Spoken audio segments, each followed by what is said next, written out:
Hello everyone and welcome to Medford Anywhere Learning TV. We're glad you're tuned in. We want to give a shout out to our friends at Southern Oregon PBS, KTVL, KDRV, and the Dove Network. Thank you for hosting us on your station. In the Medford School District, we have one shared vision, and that we believe that all are learning, and learning is for all. And what better place to do that than right here on Medford Anywhere Learning TV. Hi, I'm Katie Cutsforth, and I'm a kindergarten teacher. Super excited to share kindergarten stuff with you. So excited, in fact, I brought a colleague with me. Hi, I'm Kristen Robinson, and I teach kindergarten. Today's episode is going to be a little different than those you may have seen with Katie and I in the past. We are going to be talking to you, the parents, and to our kiddos about all the things that you might want to think about having ready for kindergarten registration, and for kindergartners that are incoming next year, the things that are going to be exciting and new for you. One of the first things that you'll want to do is locate your school. So depending on where you'll live, you'll want to find your school district's website. If you have internet access, go ahead and look that up. Look for the school that's closest to you. You can use your address and do School Finder. You can also look for kindergarten on most district websites. If you don't have internet access, you can get a phone number for your local school district. The more information that you can get, the better. And another really important thing, parents, is you will need a copy of your child's birth certificate. This needs to be an original copy from the state in which they were born. If you don't have one, you can contact your pediatrician and they will have a letter for you that you can submit to the school. Now, kids, when you help mom and dad with this part, make sure your birth certificate doesn't look like this, because Katie, this is actually my dog's birth certificate. That won't work. No, you'll want something that shows either the state's name at the top, this one says state of California, or the county. It says the county name at the top. This shows that they are official birth certificates. These are the types of things you're going to need to submit to the school that you're going to attend. Something else that you might need from your pediatrician's office is a record of your child's shots. So it'll be under immunization records. You might be able to look online, but if you're already checking with your pediatrician to make sure that your child is current, then you can get a record of your shots. Now, boys and girls at home, I know shots kind of hurt, and I'm so sorry, but it's important to be healthy when we come to school. And another thing you'll need is your proof of your address. Now, you might think a driver's license is something that you can bring, and it might vary from state to state. However, in the state of Oregon, we ask that you bring a utility bill, a proof of payment for housing, or you could even bring a vehicle registration form. The other thing that is super important is a health history. You will be asked to fill out a form that tells us a little bit about your kiddos. They have a prescription, or if they have food allergies, or if they have anything that we need to know about in terms of medical health. And Katie, the other thing, I know we've talked about this a lot. Kids, I want you to listen too. It's very important for the school to have a few different contact numbers in case of emergencies. Isn't that right, Katie? That's exactly right. Just in case we can't get a hold of you, our school office will want to know other people that we can get a hold of. If your child needs a ride home, if your child needs a change of clothes, it's important that we know someone else that we can get a hold of. That's super important. It is very important, Katie, and one of the things you may notice when you come, especially at the beginning of the year, is you may have to show your identification when you're picking up your child, or if you're picking up another child, or one of your contacts is picking up your child from school. And keep in mind that when you fill out registration paperwork, there's often a form that's going to ask you a little bit about school history. And we know that not all kids go to preschool before kindergarten, and that's okay. But you may see this in there, and just fill us in where they went to daycare or they had preschool. And kiddos, this is your chance to shine. Let people know what you learned in preschool or in your daycare center. You can also let us know who your friends are. That's super important to us as the teachers, to know who your important friends are. Now, families, you may be wondering what a kindergarten day is going to look like. And so we call that our schedule. It's broken up into little parts, but we do start with breakfast. Boys and girls, you can eat breakfast at school if you want to. You can also have lunch. Lunch is one of my favorite times at school, because not only do we have a cafeteria where you can choose different things to eat, but you can bring your lunch to school. Kids, you can see I have my own lunchbox. And parents, you want to make sure that you have something that closes if you can, because it keeps the lunch safe. And a lot of times in the classroom, we put all the lunch boxes in one central place. And inside my lunchbox, you see my name, Kristen Robinson. This makes it so I know exactly which lunchbox is mine. And believe it or not, even though we think we all know which one is ours, a lot of them look the same. And then inside, I have containers to store my food. And in a little bit, we're going to give you some tips on different containers and opening and closing them when you're at school. Something else to know about our schedule, moms and dads, this one's for you. We really try and structure our day between structured learning, like reading, math, social studies, science, all that good stuff. But then kids, here's the best part. We also get to feed some things in there. We get to have art and PE and music and computers and library. And for computers, parents, your child will be asked to sign a form just agreeing that they're going to use safe computer behavior for sure. And the other thing that we want to talk about is buses and pickups and all of those different things that are going to happen when you're at a new school. So you might be wondering, parents, where do I pick up my child? That's something you will coordinate with your teacher. For our bus kiddos, bus routes and bus numbers are actually released right before the start of school, and you can check with the district before school starts to find out where exactly you will be dropping off your child to get on the bus and where they will be dropped off in the afternoon back to you. There's also different after-school programs that you can choose from, and you can check with your school. Every district is a little bit different, but there's lots of options, so be sure and check. Next, what I want to do with you is I want to read a book, and it's called The First Day of Kindergarten. So parents, get your child ready so they can listen to The First Day of Kindergarten. On the first day of kindergarten. On the first day of kindergarten. Oh, I noticed something here. I noticed something also, Katie. She looks like she's a little sleepy. Here is a good time to talk about setting an alarm and getting to bed early every night before you go to school. On the first day of kindergarten. On the first day of kindergarten, I thought it was so cool. I see something cool on this page. I do too. I love that she has her closed-toed shoes on, and she has a backpack, Katie, that's big enough to hold her lunchbox and her Friday folder. Riding the bus to my school. On the second day of kindergarten, I thought it was so cool, making lots of friends and riding my bus to school. On the third day of kindergarten, I thought it was so cool, counting up to 10, making lots of friends and riding my bus to school. On the fourth day of kindergarten, I thought it was so cool, running in a race, counting up to 10, making lots of friends and riding my bus to school. On the fifth day of kindergarten, I thought it was so cool, singing a song, running in a race, counting up to 10, making lots of friends, and riding my bus to school. On the sixth day of kindergarten, I thought it was so cool, sliding down the slide, singing a song, running in a race, counting up to 10, making lots of friends, and riding the bus to my school.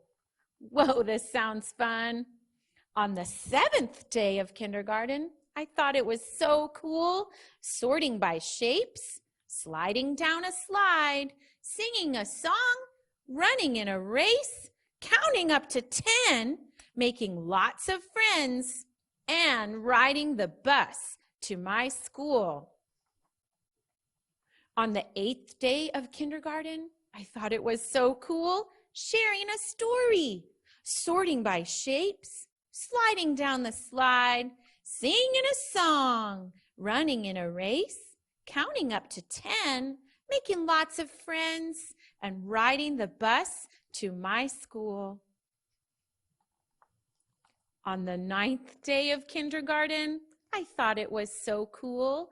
Painting a picture, sharing a story, sorting by shapes, sliding down the slide, singing a song, running in a race, counting up to 10, making lots of friends, and riding the bus to my school.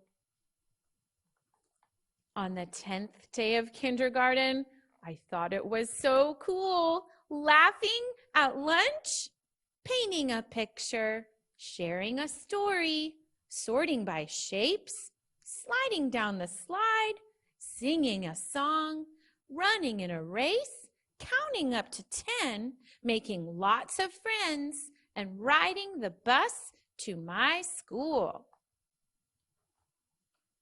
On the 11th day of kindergarten, I thought it was so cool, jumping rope in gym, laughing at lunch, painting a picture, sharing a story, sorting by shapes, sliding down the slide, singing a song, running in a race, counting up to 10, making lots of friends, and riding the bus to my school.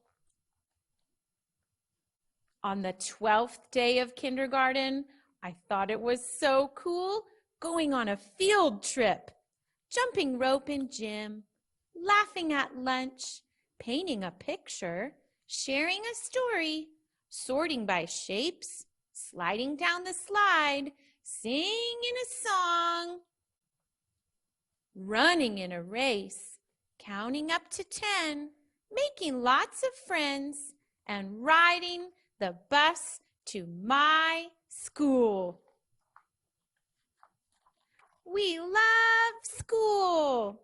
I love that book, Katie. And I love that there were friends at lunch with lunch boxes, and there were friends that were having cafeteria meals. It showed all the different things that happen in a day at kindergarten at school. They had PE, they had music, and did you see in the book? They were learning with hands-on activities. It is so exciting to think about going to kindergarten. I really love that Katie read us a really great book. Now we're going to talk about a few more things that you can do to get your child ready for kindergarten. One of the most important routines you can start is by setting a bedtime. Have this be something that you begin 2 weeks before school's going to start. With having the bedtime at the same time every night, that gets your child ready for the day ahead of them the next day. And kiddos, you could even ask mom and dad or whoever is taking care of you to set an alarm clock. That way, not only do you get to hear something really interesting in the morning when you wake up, but you get used to getting up at the same time every day. Another really super fun part of kindergarten, kids, is picking out your clothes and getting dressed. Parents, it's super important that your kids understand how to zip things, to open them and close them and button them, especially because they'll be using the restroom by themselves. Another thing to remember is your sandals and flip-flops are great to wear over the weekend, but they're not really appropriate for school because a lot of times we're outside and we need closed-toed shoes on. And you could even start practicing tying your shoes at home, kids. That's a great thing to do before you go off to school, and you could wow all your new friends and your new teacher. When you go to kindergarten, you get to choose some of your own foods during lunchtime. I have some really neat utensils here. These are called tongs, and you're going to see these on the salad bar. Parents, a thing that you can do at home to help with not only fine motor skills, but getting ready to choose their own food at school is to help them. Use some tongs if you have them. You could even pick up some toys. It doesn't necessarily have to be food. And slotted spoons. You'll see these on our salad bar as well. Those are things that we're going to use to pick up fruit. And then a lot of times, kids, we have applesauce on the salad bar. Of course, it wouldn't have slots in it because it would go through, but it's real important to know that when you use a salad bar or any area where other people are touching food, you only want to touch the end of the utensil handle, and when you put it back, you put it on the edge. And you're going to get to learn all of this when you go to school. And then the best part, if you're choosing lunch at school, there's more than one choice. So parents, really important to help your kids start to make choices. Maybe ask them, would you like this or would you like that for dinner? But just don't make something different for everybody in your household. Katie, what else would you like to talk about? Something else that's really fun to choose when you're coming to school is your backpack. I love a new backpack. Now, moms and dads, these backpacks that are little, gosh, they sure are cute. But I'll tell you a little secret. A lot of times, some papers are going to come home with your child that are in a big envelope like this, but that doesn't work so well. And teachers, we don't like to fold the envelope so that it'll fit in the backpack, because then what happens is it'll come home looking like that, and nobody wants that, because sometimes there's really important papers that are coming home for your child. So it's really best to have a backpack. Whoa, look how big that is. This has an A on it because it belongs to my daughter, but what I wanted you to see was that it's big enough to fit those big envelopes and important papers. Some other things that you'll want to make sure fit inside the backpack is the lunch pail. Lunch pails can be so cool. I love how my friend Kristen wrote her name on hers. So important that you write your name on your lunch pail. Here's a couple things in front of me that you might find in a lunch pail. Now, Hydro Flask, water bottle, anything that your child can use during lunch. They're awesome. We love them. Teachers sometimes end up with a leaky mess because the lid doesn't get put on all the way. Something you can practice at home is just making sure the straw's connected, make sure that you put the lid on tight, and also make sure that you close the top. Then this water bottle can easily be put in your backpack. Some other things that you might like to put in your child's lunch. I heard my friend Kristen talk about applesauce. I love applesauce. Containers like this are perfect. Usually children can open it themselves. It's okay if they can't close it because most often this will go in the garbage. Some other things to think about. Granola bars are awesome. Super hard to open sometimes. You can have your child practice opening them at home. Something else you can even do a step further is open it, cut it into bite-sized pieces, and then put it in a Ziploc bag. Ziploc bags can be really tricky for kids to open and close. Something you can practice at home is just opening a Ziploc bag, putting things inside. I hope this fits. And then making sure that they feel that click. All Ziploc bags are a little bit different. Just want to make sure that it's closed. Sometimes things leak inside their lunch pail, and then we send it back to you in a beautiful mess. Something else you can think about, little containers like this that are easy to measure snacks, easy to hold things, sometimes not so easy to close the lid. Another thing that you can practice having your children do at home, just like markers, I love to listen for the click. So boys and girls at home, get ready to listen with me. Oh yeah, that was a good one. Then I know that if there's fruit salad in here or even salad dressing, I'll know that it's not gonna leak because I heard that lid. Now, I don't know anyone that doesn't like cookies, teachers included, but moms and dads at home, maybe 2 cookies would be a good amount to put in a lunch. I checked to make sure that my Ziploc bag was closed. This is something that would be perfect to keep at home for after school snack, but if it's a special day or maybe your child saw that you had Oreos in the cabinet or cookies in the cabinet, I would say it's okay to send 2, maybe not the whole package. But this also can be in my backpack. And oh, look at that big envelope where important papers might be. I'm gonna put that in my backpack too. Moms and dads at home, be sure and get in a habit of checking your child's backpack. You never know when a treasure is gonna be in there. I really love that Katie got everything into her backpack and packed up ready to go, because at the end of each day, your child parents will be responsible for packing their things up to go home. Another really important thing that you can practice at home with your kids is 1- and 2-step directions. Now in school, a lot of times we ask them to repeat their directions. So if I was to say, okay, kids, we are going to line up, then I would say, what are we going to do? And they'd say, line up. And it's really great because I know that they are paying attention and they're listening to me. Another thing you could do is you could say, all right, kids, it's time to get in the car. We're going to go to the store. Put your coats on. They know that they're going to be leaving. The direction part was, it's time to get in the car. First, put your coats on. So the kids would go and put their coats on, and then you would get them ready to get into the car. You could even have them practice lining up to walk to the car if you have more than one child.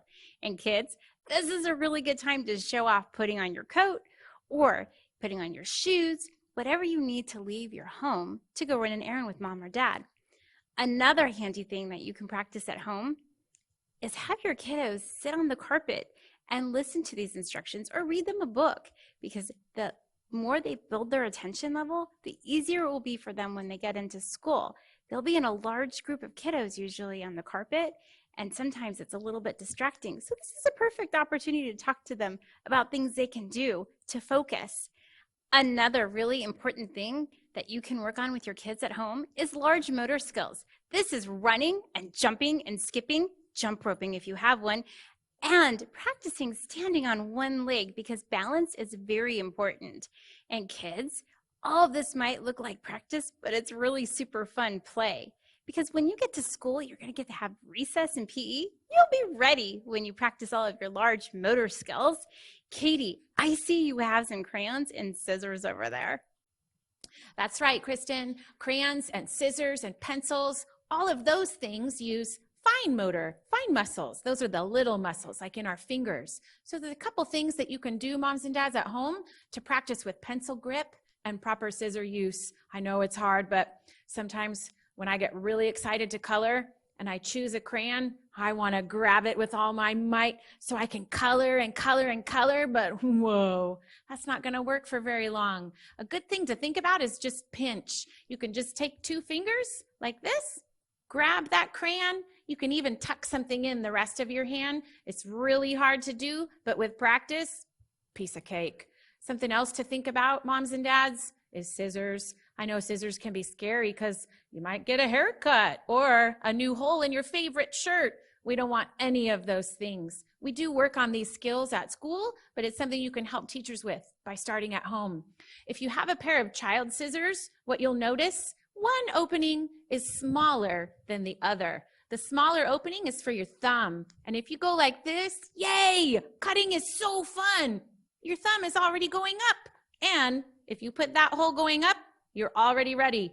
Put your thumb in, put 2 fingers, maybe 3, and make sure that your child cuts away from them. That way, oh gosh, it's getting close to my hair. Oh no, getting close to my shirt. My mom won't like that, so I better turn it around and go some more. Super fun to practice cutting coupons, cutting the newspaper if you have one, cut anything they can as long as they're having fun. Another really important thing to do, parents, is to read with your child. I remember being a small little girl and having my mom read to me every night before bedtime. This was not only a good bonding time, but it allowed me to get ready for school, and it also reinforced what I learned at school.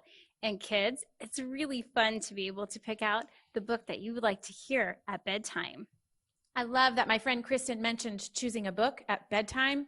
Parents, bedtime is so important. I know it doesn't seem like it, but kids need a lot of sleep to get ready for the next day of school. It is important to try and have the same bedtime every day as you're getting their alarm clock ready for the next morning. It's the perfect opportunity. Talk about what you did that day, what they enjoyed, what they're looking forward to the next day. Make sure that they're comfortable, make sure they feel safe, make sure that they're definitely ready for the next day of school. We are so thankful that you joined us today, and we talked about a lot of things, but we know one thing for sure: kindergarten is the most exciting time because it's the beginning of your school journey, both for parents and kids.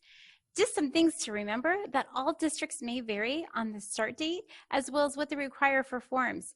And it's also a really good idea to stay in touch with your district so you know what day school starts. And finally, make sure you write down any questions you may have, because we know as kindergarten teachers, it's a scary time for parents too. So kids, make sure you help your parents feel a little more comfortable about you going to school. We really appreciate you joining us on Medford Anywhere Learning TV. Thanks for tuning in to Medford Anywhere Learning TV. Medford School District is a place where all are learning, and learning is for all.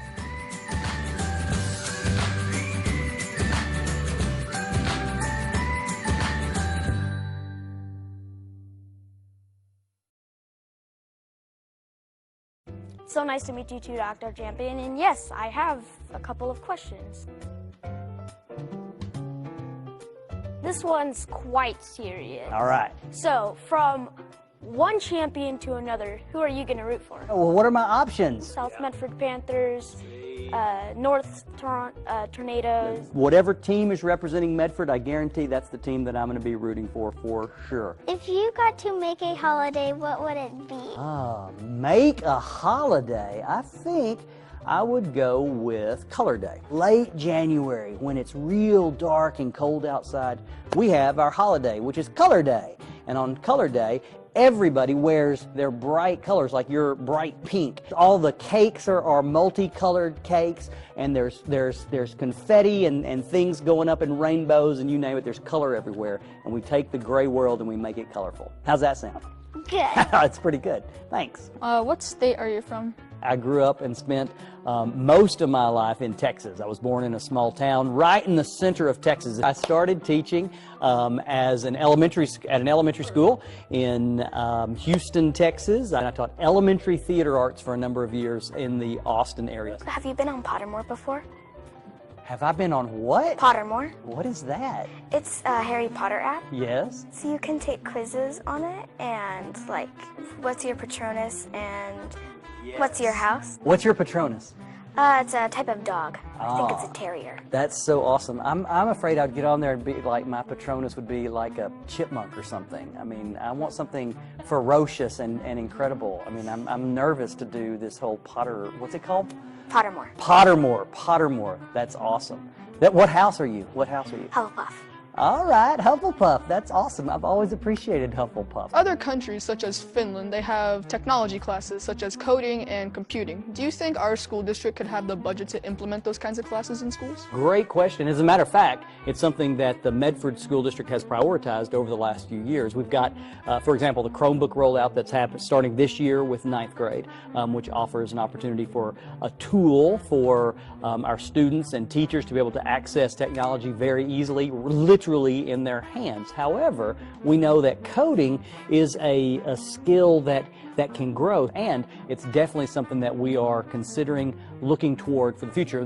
My son happens to be a computer programmer, and so this is very near and dear to my heart as well, so that's a great question. What is your favorite type of car?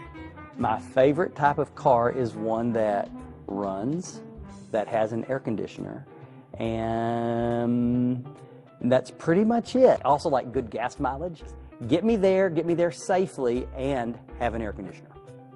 What's the first change you want to propose as superintendent, and why? One of the things that I believe, John, is that it's important that there's not this idea that I'm going to bring all this whole new set of ideas into the system.